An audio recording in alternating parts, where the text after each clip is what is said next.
अस्सलाम वालेकुम नाज़रीन, इबरत न्यूज़ सां गॾु मां आहियां अदनान शेख। साबिक़ा ज़िलई नाज़िम नासिर हुसैन शाह जे दौर में ही फिल्टर प्लांट जॾहिं लॻा हुआ तॾहिं इहे फ़हाल हुआ। अॼु ही गैर फ़हाल आहिनि। आवाम जो मुतालबो आहे त जल्द सां जल्द इहे फ़हाल कया वञनि त असां आवाम उन मां फ़ाइदो वठी सघे।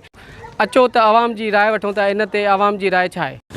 जीअं त साईं नासिर शाह जे दौर में ही प्लांट हुया असांजा बखर चौक में वसफपुर जे विच में, तमामु माण्हू फ़ाइदो वठंदा। अर्चे हींअर जेके आहिनि उहे फ़हाल थी चुका आहिनि।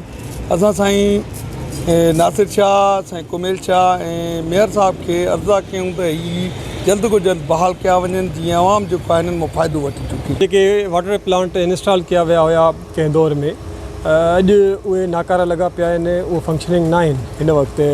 हिते सखर जेको शहर सिटी ठहियलु आहे या पूरो ओवरऑल सखर ठहियलु आहे डिस्ट्रिक्ट, उहो दरिया जे कप ते ठहियलु आहे, चौधारी दरिया विच बेट ते। उन खां पोइ उन्हनि वाटर प्लांट हिकिड़ा इंस्टॉल कया पुराणे सखर में, नए सखर में, एॾे कुरैशी ॻोठ में, माना ओवरऑल सॼे सखर में।